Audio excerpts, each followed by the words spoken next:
사도행전 강의 온 15번째 시간을 통해 큰 은혜 받기를 축원합니다. 우리 인사해서 은혜 받읍시다. 지난 시간에 말씀 보면 바울이 이제 어디 갔어요?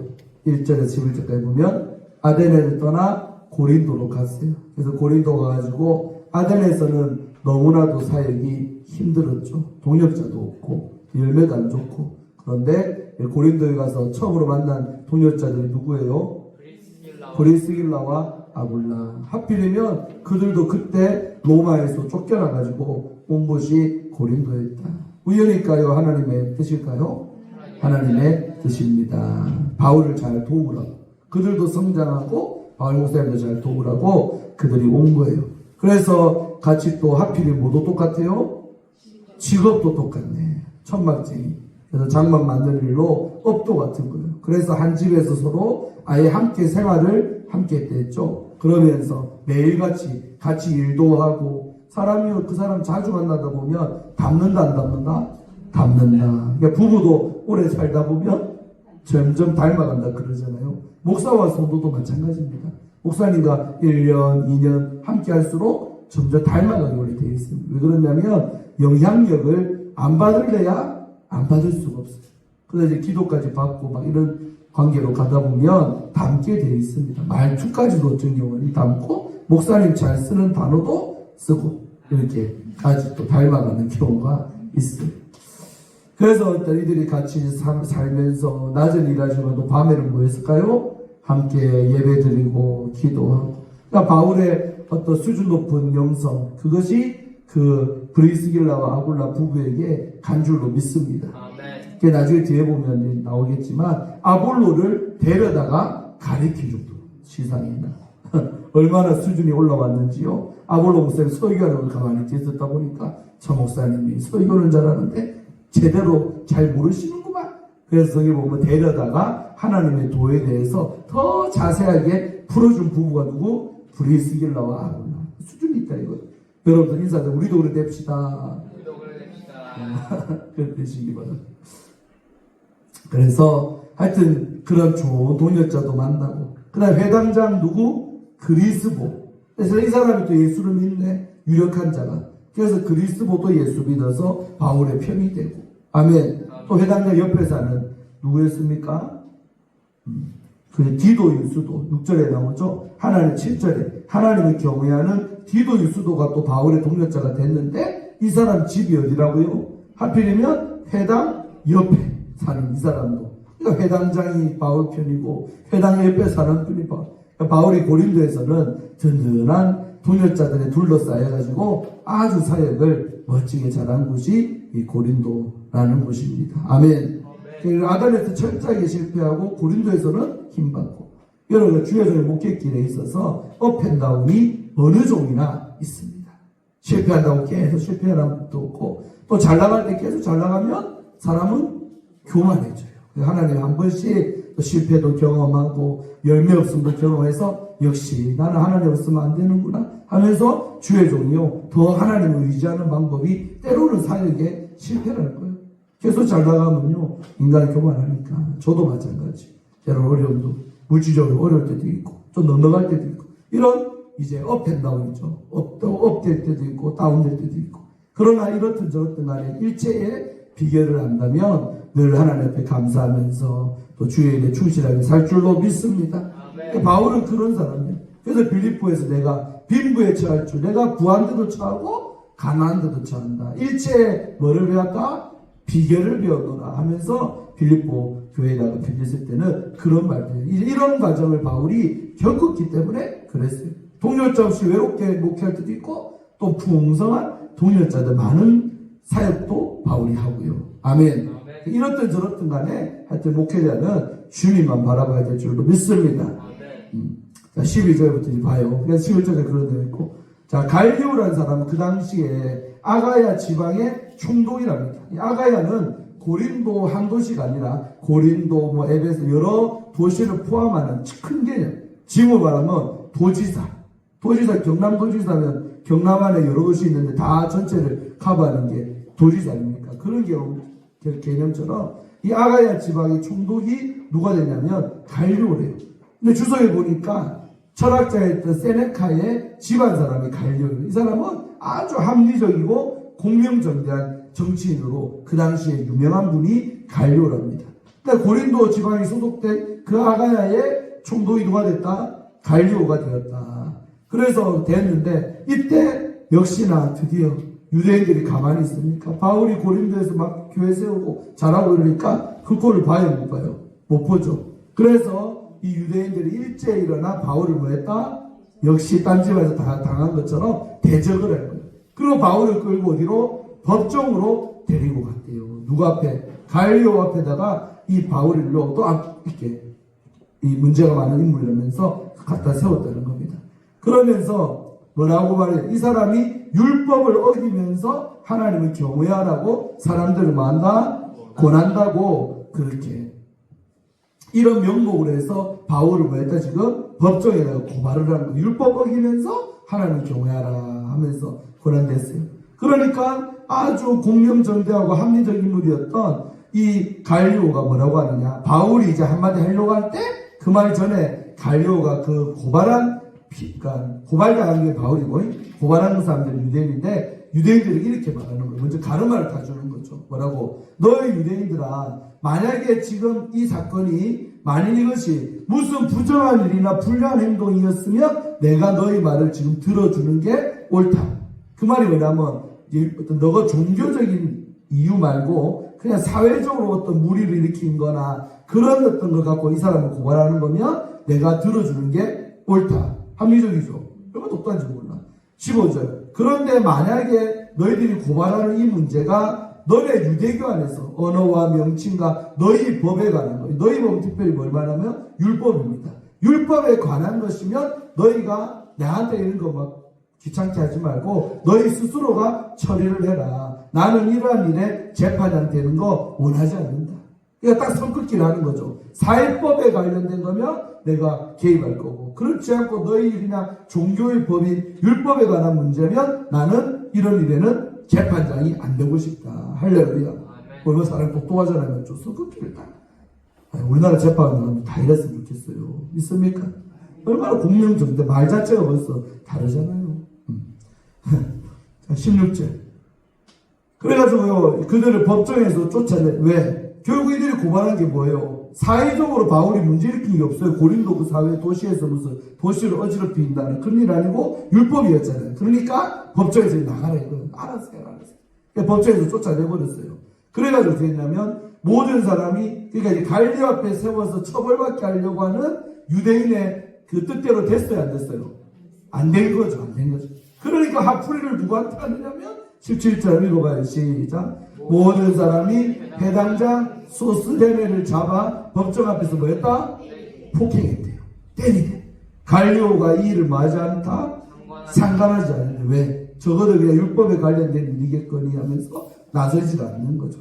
그래서요, 이 17절에 보면 해당장 소스데네가 하여튼 바울 때문에 얻어맞은 거예요. 근데 여러분 소스데네라는 인물이 누구냐? 봐봐요. 고린도서 1장 1절입니다. 시작. 하나님의 뜻을 따라 그리스도 예수의 사도로 부르심을 받은 바울과 형제 누구는? 소스데네는. 아멘. 고린도서 1장 1절이니까 나중에 이때 이 사건이 있은 다음에 고린도에다가 바울이가 편지 쓸 때 편지의 발신자가 누구? 나 하늘 뜻대로 부르심 받은 나 바울과 형제 소스데네는 나오죠. 그 고린도 전서 그 고린도 교회에다 편지 보내는 발신자가 소스데네요. 이 당시에 두드러 맞았잖아요. 자, 엮으면 이렇게 해석하면 무슨 뜻이 되느냐? 결국 소스데네는 바울의 어떤 자가 됐다? 귀한 동력자가 된 줄로 믿습니다. 대신에 얻어맞을 만큼 고난도 함께 받은 종이 소스데네. 여기서 우리가 적용한다는 겁니까? 교회 목회요. 목사 혼자 잘하겠거니, 목사 혼자 알아서 하겠거니, 그런 생각하면 돼요, 안 돼요? 안 돼요. 재정적인 거나 또 모든 면에 있어서 함께 하는 게 동력자다 이 말입니다. 매는 못 맞을지언정 서로 인사하세요. 매는 안 맞아도 잘 도웁시다. 저 대신에 매까지 안 맞아도 돼요. 서장님 대신 맞으려면 그럴 수는 없잖아요. 연세도 있고 학원사에 맞으려니까. 소스데네는 바울 때문에 지금 구타당한 거예요. 폭행당한 거예요. 근데 세월이 지나서 결국 소스데네가 고린도에 편지 보낼 때 바울의 동력자가 옆에 딱 서 있잖아요. 그러니까 주의 종과 함께 고난받는 것이 결국은 최고의 십자가 지는 거예요. 오전석이라 또 이어진다면 주의 종을 위해서 커버하고 같이 십자가 져주는 거, 그게 바로 십자가를 지는 삶이다. 주님이 우리 특히 중직자들에게는 그런 어떤 거룩한 부담감을 주신 줄로 믿습니다. 아멘. 할렐루야. 자, 18절. 그래서 소대는 인물은 그런 인물입니다. 자, 그래서 바울이요, 이제 드디어 1년 6개월 동안 고린도에 있다가 떠납니다. 바울은 더 여러 날 머물다가 형제들과 작별하고 배 타고 이제 어디로 갔느냐? 고린도에서 수리아로 떠나가는 거예요. 근데 이때 브리스길라와 아굴라도 함께 하더라. 할렐루야. 그러니까 바울을 혼자 가세요가 아니라 이 부부가 고린도에 같이 머물렀잖아요. 그러다가 바울이 이제 수리아로 간다니까 함께 이들이 같이 이렇게 가는 거예요. 같이. 아멘. 그래서 주의 종과 함께 동행하는 이런 동역자도 귀하다. 필요하다. 그래서 이들이 함께 들어야 돼요. 그래서 바울이 일찍이 뭐가 있었다? 하나님 앞에 서원한 게 기도가 있어. 그래서 갱그레아에서 뭘 깎았다? 머리를 깎았더라. 뒤에 해석을 잘 찾아보니까 이 머리를 깎는다는 이거 뭐냐? 나시린으로서 자기를 구별해서 드리는 그 의식을 이때 바울이가 하는 겁니다. 아멘. 여러분 갱그레아 하면 어떤 인물 생각나요? 갱그레아. 많이 못 들어봤죠? 갱그레아 교회는 뭐 전개 안 나오니까. 근데 로마서 16장일때 보면 바울이 제일 먼저, 다시 말하자면 로마서 16장은 바울의 동력자의 열전입니다. 참 일평생 목회하면서 내게 도움 줬던 사람 명단이요 16장 1절부터 쫙 나와. 근데 제일 먼저 나오는 여자 이름이 있는데 그게 누구예요? 갱그레아 교회 집사를 있는 여집사 베베를 내가 너희에게 추천하노니. 믿습니까? 괜히 안 나오지만 이 갱그레아에서 누구를 만나는 거예요? 여집사 베베 집사를 만나는 거예요. 아멘. 가는 데마다 이렇게 빛나는 이름들이 있다. 주의 종 혼자 목회하는 게 아니라 여러분들과 함께 목회하는 줄로 믿습니다. 갱그레아에서 이제 소원이 있어서 머리 깎는 의식을 했다는 거죠.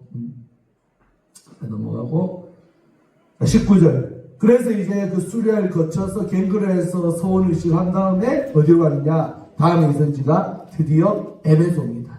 에베소에 와서 그들이 거기서 머물게 하고 자기는 회당에 들어가서 또 나오죠. 바울의 패턴, 규례 뭐요? 안식일만 되면 회당을 간다. 그래서 에베소에서도 회당을 갔어요. 자기는 회당에 들어가서 유대인들과 뭐 했다? 변론을 했다. 20절. 여러 사람이 더 오래 있기를 청하되 허락하지 않는데. 에베소에서 이게 뭐냐면 원래라는데 그 뭐 1년 6개월이든 1년이든 내가 어디서 목회한다. 누구 때라는 거요? 내 마음 또 형편 상관없이 주님이 허락한 시간 안에서 하는 줄로 믿습니다. 그러니까 그들이 입장에서는 바울 목사님들 귀한 분이 오래 있으면 좋잖아요. 그러니까 에베소 교인들이 목사님 우리 에베소에는 좀 오래 있어주세요. 듣자니 코린도에는 1년 반 있었다는데 우리는 한 2년이 계셔주세요. 그렇게 말 요청을 했대요. 근데 바울이 뭐라 그래요? 허락지 않는다. 나는 가야 돼. 난 다음 행선지로 떠나야 돼. 그러니까 교인들이 붙잡는다고 안 갑니까? 그게 아니고 떠나가는 거예요. 할렐루야. 주의 종의 발걸음은요 하나님이 조정하는 줄로 믿습니다. 여러분들도 인정할 줄 알아야 돼. 자 21절. 그래서 허락하지 아니하고 작별하고 헤어진다. 빨리빨리 하면서 이르되 만약에 뭐라면 파란 글씨 읽으세요. 시작. 하나님의 뜻이면 너희에게 돌아올게. 이게 뭐냐면 주의 종의 오고 가고의 기준점이 뭐다? 내 뜻이 아니라 하나님의 뜻이 있고. 아멘. 만약에 에베소에 머무는 게 하나님 뜻이 있다면 내가 다시 올 테니까 지금은 날 좀 보내줘. 그래서 에베소에 지금 뭐 몇 개월인지 얼마인지는 안 나오니까 모르는데 머무르다가 다음 이제 행선지로 떠나는 바울의 모습을 봅니다. 그래서 배를 타고 어디를 떠났어요? 에베소를 떠났다. 아멘. 여러분 바울의 이 가고 서고가 늘 기준이 뭐였다? 하나님의 뜻임을 다른 구절을 통해서 우리가 알 수 있어요. 자, 로마서 1장 10절 시작. 어떻게 하든지 이제 뭐 안에서 하나님의 뜻 안에서 너희에게로 나아갈 좋은 길 얻기를 구한다. 늘 말하지만 13권의 바울이 써서 진서 중에서 바울이 안 가보고 먼저 편지를 띄운 교회가 로마 교회입니다. 아멘. 갈 길이 막혀 있기 때문에. 근데 이렇게 말하죠. 하나님의 뜻 안에서 너희에게 나아갈 좋은 길 없기를 내가 구하노라는 말은 기도하고 있다. 아멘. 그러니까 하나님 뜻 안에서 표현이 있죠. 뜻이 바울의 각오의 기준점이다. 있습니까? 야고보서 4장 15절 읽으세요. 시작. 너희가 도리어 말하기를 주의 뜻이면 우리가 살기도 하고 이것이나 저것을 하리라 할 것이오니. 아멘. 이 말씀에서는 이제 야고보 사도가 말하지만 야고보 사도 역시 기준점보다 주의 뜻이면, 주의 뜻이라면 우리가 살기도 하고 이것저것을 하리라고. 기준점은 역시 뭐요? 주의 뜻. 그러니까 바울이나 야고보나 베드로나 또 지금 목회하는 우리들, 뭐 현재 현대를 살아가는 우리 목사들이나 주님의 뜻이 기준이다. 있습니까? 아멘. 주의 뜻이라면 초업제 여기에서 제가 목회하고 있는 것도 주님의 뜻이니까 목회하고 있는 거죠. 그 다음 말은 알아서 생각하시고.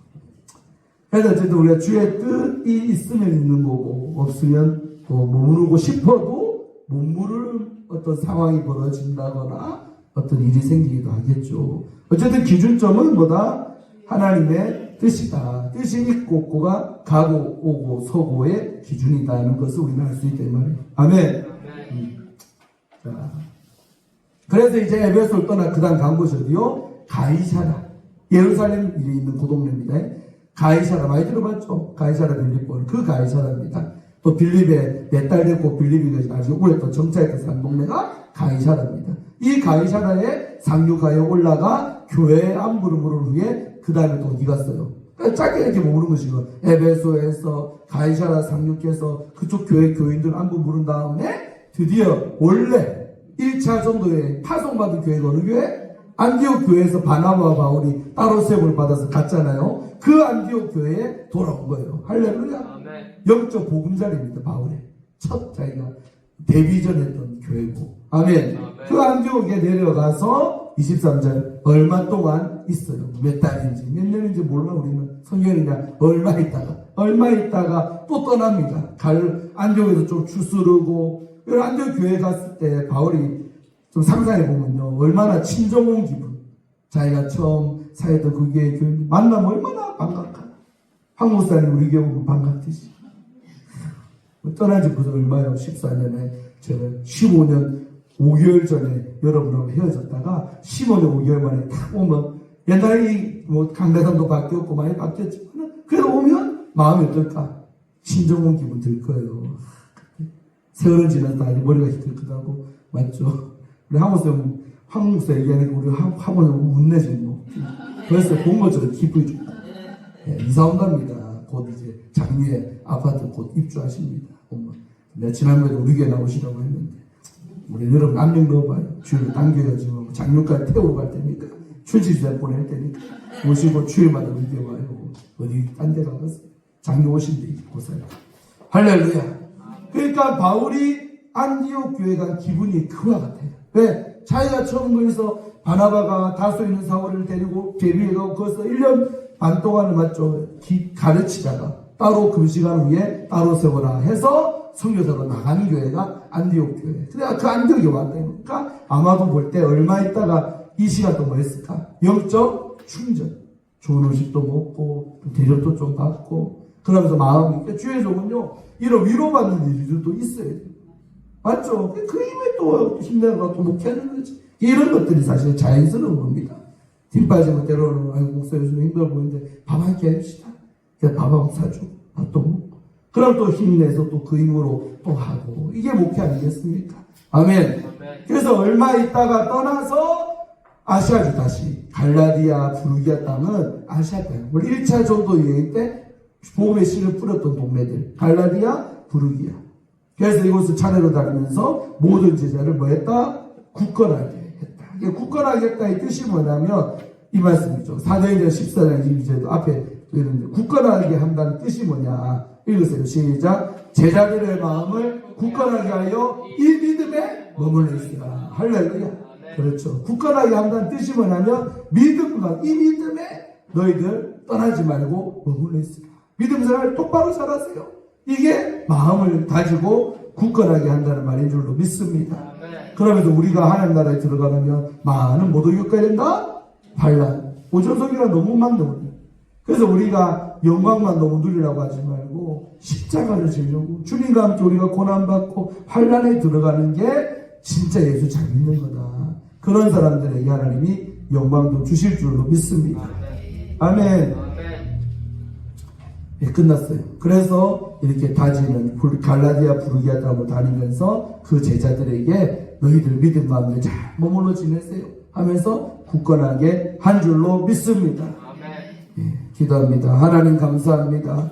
오늘도 사도행전 말씀을 통해 은혜 받게 하심에 감사하고 정말 바울의 모든 그 발걸음이 하나님의 뜻이었음을 우리가 볼 때에 우리들도 늘 우리의 발걸음이 하나님의 뜻을 따라 움직일 수 있는 우리 모든 성도님들 또 이 주의 종도 그렇게 하게 하여 주시옵소서. 가는 데마다 바울이 귀한 동역자를 만나 힘얻은 것처럼 이 종도 늘 우리 성도님들이 힘이 되어 주사 열심히 목회하고 열심히 일할 수 있는 종이 되게 하여 주옵소서. 감사드렸고 예수님 이름 받들어 간절히 기도하옵나이다. 아멘.